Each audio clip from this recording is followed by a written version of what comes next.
Ça nous a sensibilisés au tri, à la pollution que ça fait sur la planète. Ah oui, c'est bien, c'est utile. C'est bien de savoir comment tout ça, ça fonctionne. C'est juste, c'est intéressant en fait de voir tout ça. Surtout quand on a été ramasser les déchets dans les rues, j'ai trouvé qu'il y en avait beaucoup. Puis quand on est allé visiter les différents établissements là, on s'est rendu compte de tous les déchets qu'il y avait. On pouvait voir, un certain volume, mais c'est vrai on va dire qu'il y a un volume à l'extérieur, il y a un volume à l'intérieur. Du coup, on voit que l'extérieur et c'est vrai qu'on voit pas qu'à l'intérieur, bah, il y en a autant qu'à l'extérieur.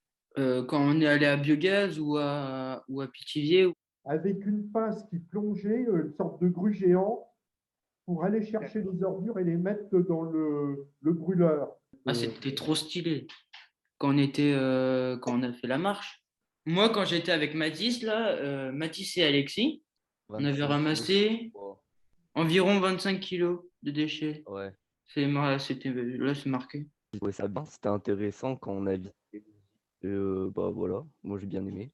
Et voir qu'on pouvait faire du tri au lieu de mettre tout dans la même poubelle pour éviter plus de déchets. Parce que du coup, ça nous a sensibilisés au tri, à la pollution que ça fait sur la planète. Chez moi, c'est pareil, on a une poubelle classique, une poubelle pour le tri, le sac jaune, et c'est tout.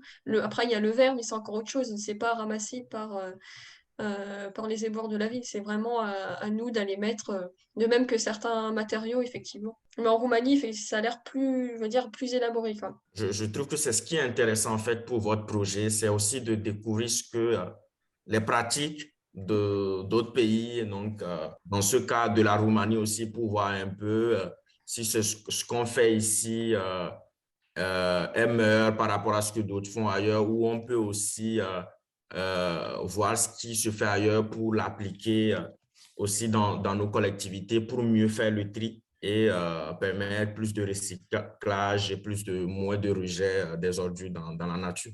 Effectivement, les troisièmes, là, la MFR, ont travaillé aussi sur le développement durable et sur l'engagement citoyen aussi avec Monsieur Dupuis, mon collègue. Voilà, donc c'est vrai que le projet que l'on fait avec Eric et Christina, voilà, ça rentre dans le programme que l'on mène à la MFR. On a essayé qu'il y ait un parallélisme entre les actions en France et en Roumanie, Oui. où les jeunes ont fait la même semaine la marche de la propreté. Nous avons tous bien aimé faire ces actions et comme mes élèves m'ont déjà dit, nous faisons ça tout le temps.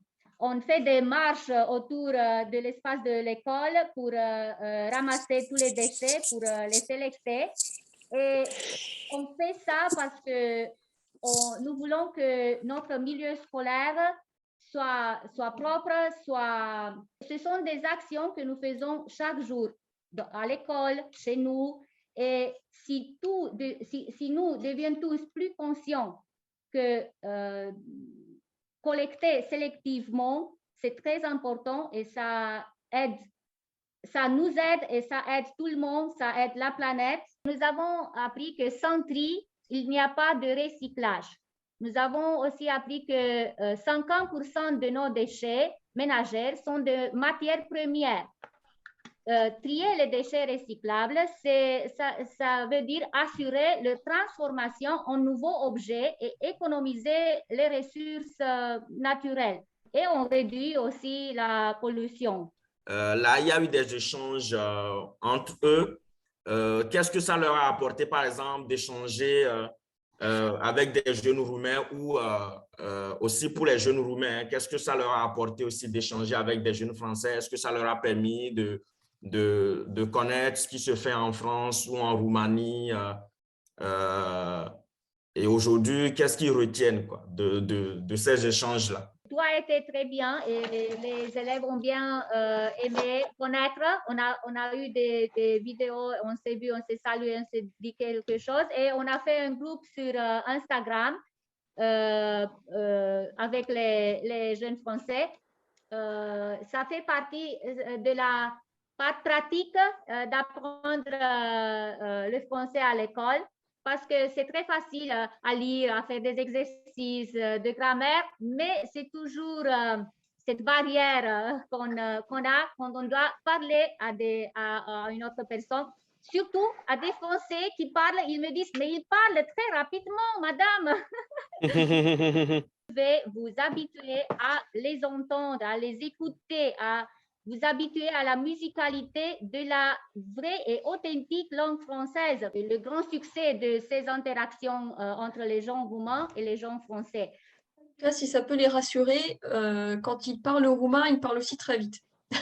Et oui, on aime faire des échanges avec les autres cultures, des autres gens, voir les jeunes, qu'est-ce qu'ils font, de quoi ils parlent, est-ce qu'ils aiment la même musique que nous. Ils me posent beaucoup de questions et ils s'efforcent à échanger sur ces ressources médias qu'ils ont, le Facebook, l'Instagram, je ne sais pas, parce que je suis un peu vieux jeu. Allez. Bisous, au revoir. Au revoir. La Au République. revoir. Merci beaucoup. Au revoir. Au revoir. Au revoir.